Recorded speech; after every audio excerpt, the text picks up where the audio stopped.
The back, like, of me or whatever, as I'm backing up, and I grabbed my nuts and I was like rearranging my cup, and I was like, "You kicked me in the nuts, you motherfucker!" And then I laughed at him, and then I kicked him in the face and dropped him. My name is Ben Saunders, 23 years old. My MMA record is 3-0-2 right now.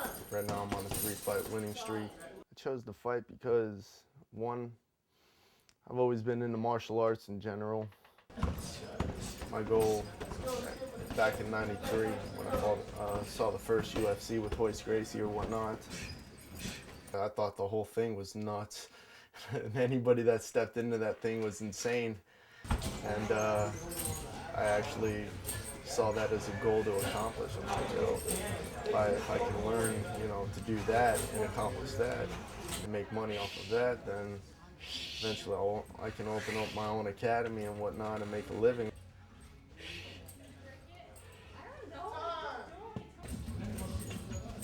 As mainstream as it is, or as it's getting right now, a lot of people still don't know about it. I give them a vague description of basically if you do a combination of wrestling, submission, fighting, or jiu-jitsu, kickboxing, and boxing, put it all together, you got mixed martial arts. The best thing about being a fighter is winning. Right after that win, you get the whole crowd, everything you spent months to prepare for, and showing off your skills and having success with it. It's the biggest rush in the world. I mean, I can't even explain how you feel after. And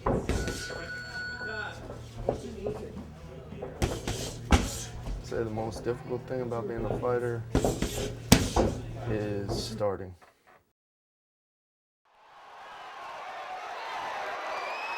Like I said, Crafton, he's loading up with the one big punch, That kick just missed.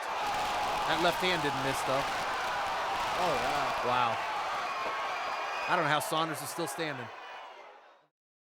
My first pro fight was AFC 8 against Crafton Wallace. I was trying to fight in that event for like a couple of weeks. I tried to get it rolling and nothing ended up happening. So I did a jiu-jitsu tournament that the weekend before the fight. I did 3 different divisions. I think I placed in first place in 2 of them, and then in the advanced division I placed like 3rd. I basically killed myself that weekend. After I accomplished that and I got all my medals and whatnot, I went out and I partied. I got hammered, so wasted. It's not. I was hungover for like 2 days. Just celebrating. I wasn't fighting. I didn't even know anything about a fight. I didn't think anything was happening, so there was no reason for me to not do so. I get a call Tuesday from Carlisle, which is the head guy for the AFC or whatever, saying, do I want to fight Crafton Wallace? I was like, sure, why not? 3 people dropped out from fighting him. That's why they got me on short notice. I was the underdog. I was supposed to get my ass handed to me. First round, I knock him out, woke him back up with a shot on the way down. He gave his back. I went for rear naked. I went there without any training whatsoever for that fight. I fatigued out. Second round, we still went at it. He started getting better of the stand-up because I was so tired. I wasn't moving. I wasn't using footwork. I was having my hands down. At the same time, like I said, man, you got to knock me out. You got to break something. You got to choke me out for me to quit. And I just kept coming. I kept hitting him. He kept hitting me. We basically just had like a nice slugfest. I took him down, got side mount. He was holding a guillotine choke that you can't accomplish from side mount. And then he was just holding me there till the time ran out. I had never fought before. I didn't understand. Okay, I signed a contract. It's only 2 rounds. I'm like, all these motherfuckers are screaming 1 more round. I'm like, do I really have to go out there? Do I really got to go out there for 1 more round because they're screaming it? And then they were like, no, it's in your contract. I'm like, thank God. And then it ended up being a draw. But the first couple of fights, you make no money. You're not gonna help pay bills much. I mean, unless you got like hardly any bills, then you might be able to pay them, but for the most part, it's not going to cover anything.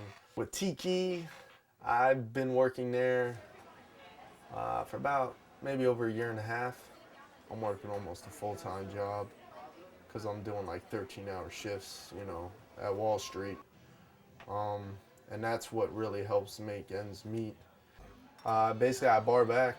What a bar back does is we make sure that the bar is stocked with everything the bartender could possibly need.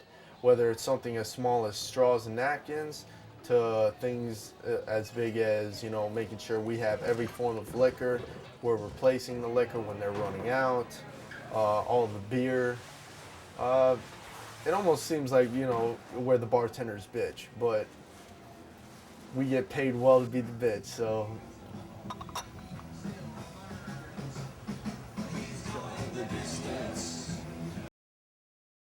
The way training goes is I try to mix it up with every other day. Like I'll do a 2 a day, which will basically be I train twice, maybe even 3 times. If I trained in the morning, then I could do like cardio in the afternoon and then train at night. That's more of a 3 a day other than a 2 a day. Sometimes it's, I mean, that's killer. That like basically brings you to the point of your body's like no more. You don't want any more. But if you're able to train in the morning, go do cardio in the afternoon, and then train at night, and you're performing well at night, at the night session, even if you're dying, but you're performing well, you know that you're gonna be good to go for the fight. When I'm training for a fight, the techniques that I work on will be useful to me in particular for my opponent. We try to work on stuff for the game plan, whether it be like starting me in positions that they believe my opponent will put me in, or if they put me in positions that I'm going to be looking to put my opponent in. It's basically just a lot of technique geared towards specific game plan training. Basically, went for a rear naked choke. Didn't get it under my neck, so we just went for kind of like a jaw crusher, which is basically you just put a lot of pressure right on the jaw, bring the jaw back, trying to make it really uncomfortable and possibly crack the jaw if you're strong enough. It has pushed my lip through my teeth and split it open. Any real fighter that notices this, that actually watches it, they're gonna be like, oh, that happens every day, you know, that's not even an issue. But most of the pacifists out there are gonna look at that and be like, that's disgusting, that's insane, I can't believe they do that. Right now, I'm lined up to fight Rob Khan. This fight is definitely a big fight. If I beat him and I get the title, not only am I just, you know, I'm not just some random guy with the title, I'm still undefeated. I have a welterweight title on my hands. That's something that people are going to be looking at to get my name out there. My goal from starting training in general was to make it to the UFC. Like, if I ever had to go to my high school reunion, I could be the champion of everything. I could be the champion of pride. But people, you know, maybe at that point people would know what that is, but because UFC is so mainstream and so well known, I don't care if they paid me like, you know, chump change fighting it. If I fought in that organization once and won, I'd be happy with my career. I mean, if I never fought again, if I fight once in the UFC and win, that was my ultimate goal. The one above that is to be, you know, pound for pound best fighter in the world champion. You know, that's the next level. But if I hit that one goal and I never fight again, I'd be happy with my career. I'd be happy with spending, you know, as many years of my life, you know, as I did training just for that moment.